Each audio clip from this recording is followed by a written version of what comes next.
Alright, let's try that again. There were mild interruptions in the process that unfortunately delayed the production of the video. You won't know what video, because I already deleted it.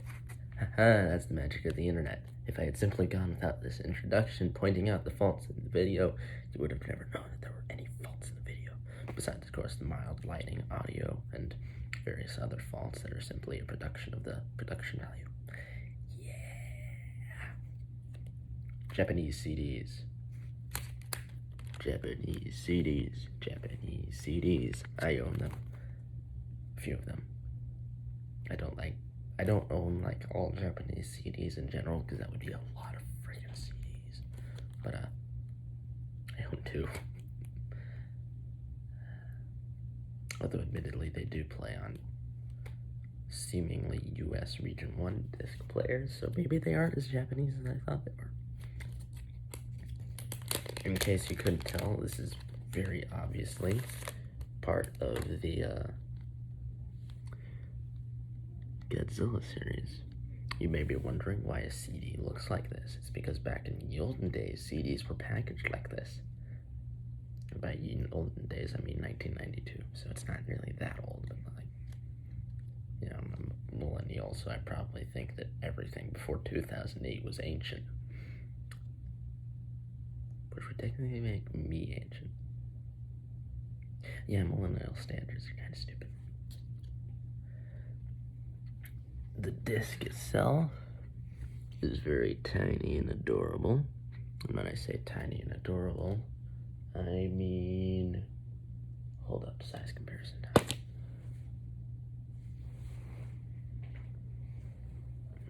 This Mega Construx Alien figure, one of the smallest in the series, is literally the exact same size as the box. Crazy, huh? Well, not the exact same size, but you get the idea. Which means that this is about the size of a Mega Construx figure for the franchise. It's also got a little flap here showing up all the technical details, which I really enjoy. I'm gonna block that. Yeah, it's a pretty nice CD. First track is the reboot version of the original Mothra song that was featured heavily in Godzilla and Mothra Battle for Earth, music video style. Then the second track is just the main orchestral theme for a lot of the fight scenes. Third track is just a replay of the first one. It's not really that important. I guess it does make sense though that they just called a single because there's like 2 songs on there. And one of those songs is played twice. So it's like, figured they had to get that 7 minutes somehow. On to Transformers. You may have thought in the past that the most painful part of the franchise was Wheelie from the 1986 Transformers the movie. You maybe even thought that the most painful part of the franchise was quite possibly the introduction of Skids and Mudflap in Revenge of the Fallen. Actually, Revenge of the Fallen contains most of the painful moments of the franchise. You may have even thought that the most painful moment in the Transformers franchise was Shattered Glass. Yeah, I'm gonna be honest. Shattered Glass is one of those weird concepts where it's like, why? Why do we need this?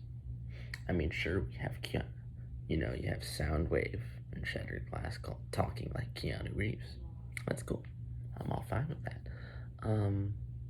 Especially since they made Soundwave in that one here. I'm gonna be honest. As you will see soon, I'm incredibly biased towards anything involving Soundwave.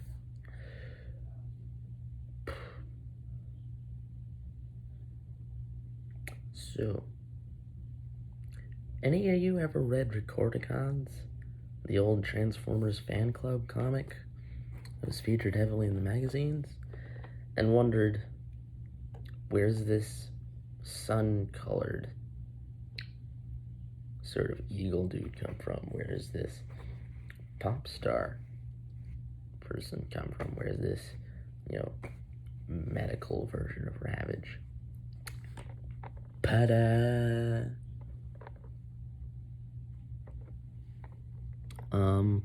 In case you couldn't tell, those are very oddly rendered anime girls in the front, which was part of the series' ultimate cash-in, because they realized, hold up, this is a Japanese product. We should appeal to the anime weeaboo otaku market.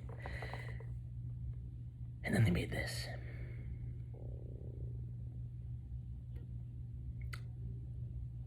So, it kind of looks normal. You got the back with all the stats and stuff and their names. Their names, which are kind of sort of backwards because of the way I position this against the camera. 'Tis okay though. Yeah, then you've got the front, which is just like anime stuff. Although, you've got Glit right here, who's the dog. You've got Rosanna right there, who's the leader of the team. Although, and then you've got Sundor right here, who's the secret betrayer.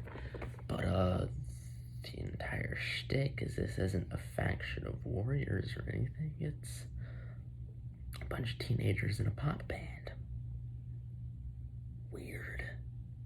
Like, mega weird. Got the bottom, which shows off all of the... Crap, I turned it upside down again.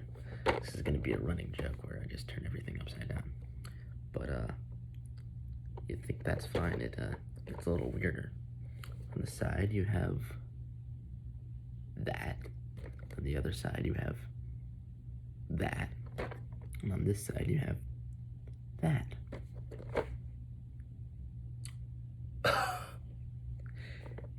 Let's open this painful monstrosity up, shall we?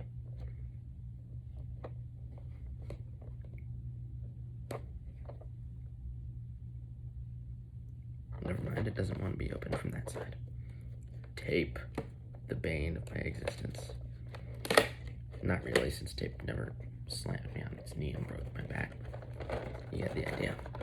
You get the metaphor.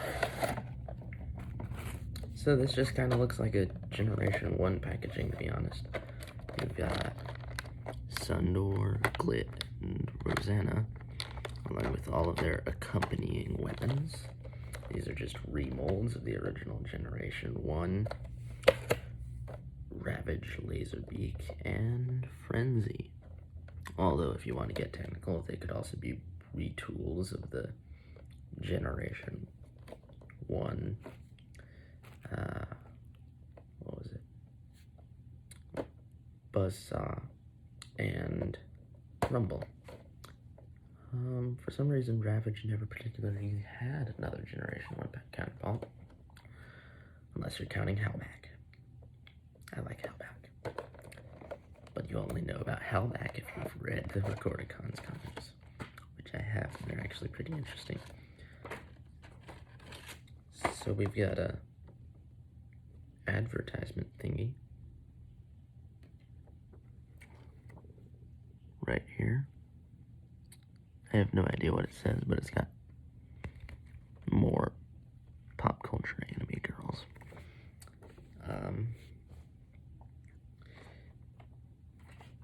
I suppose I'll show off the CD first. The CD has 2 tracks on it. The first track is Transformer. The second track is also Transformer. You've got weird little designs showing off all the characters in different poses. It's very, very, very ridiculously neon pink. But then you've got the instructions in the album cover. This is where it gets painful. And I do mean painful. I'm kind of showing off a little bit of already. But, let's dig deeper into this monstrosity. You will be astounded to know that this was an original product released by Takara as part of an actual Transformers line. Let's go with the least strange part of this. The Takara Tomy fans promo. won't be able to tell most of what it says because it's in Japanese and backwards, but I think you get the idea. It's just a little promo card. You ready, buddy? Okay. Ooh. Hold up, getting rushed. It's okay though. I have like 0 time to do any of this. You've got a trading card. Shows off all the characters. Pretty sure this is just the box art on the front, actually. Yeah, it's just the box art on the front. You've got the back, which shows off all of the, again, specifications and stuff. Kinda neat. I enjoy it. Something I enjoy. But, it's very unenjoyable from here. So, the album cover. The album cover is literally the cover to the album. It's supposed to slide in the CD case once you take it out of the plastic wrapper. You've got the back, which are the instructions, kind of.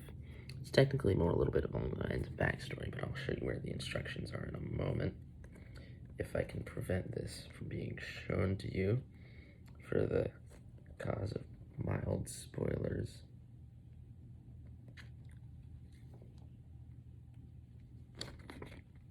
This is your instruction manual. Looks like a normal instruction manual, right? Just a lot of instructions. Except for what's on the back. And this is where stuff gets weird. Really, really weird. So yeah, I was not anticipating this. Or wanting this. I was thinking, wow, a box set of 3 ultra rare recolors of very popular Cassetticons. I like the Cassetticons, they're kind of cute. Like Ravage, Howlback, Glit, Frenzy, Laserbeak, Sundor, Rosanna, any others I can think of off the top of my head? Buzzsaw. I'm sure I've already named a few of them, but, yeah, I was not expecting this. This was something I did not intend to order. About the only part of it that I find enjoyable is that it has Kremzeek in the corner for no particular reason. I assume Kremzeek must have been a really popular character in Japan, but not anywhere else. I'll go ahead and slide this cover into the actual CD where it's supposed to be. But yeah, hopefully I'll forget that image was in there and never be worried by the potential connotations that's making.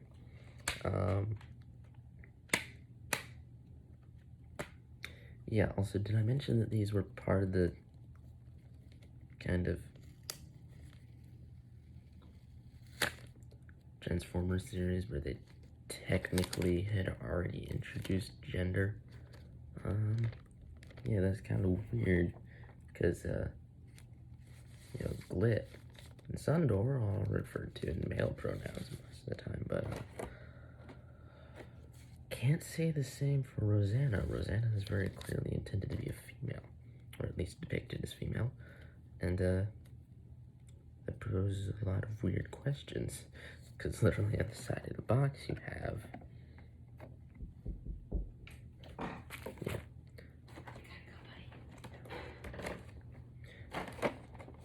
Anyways, be right back. Never.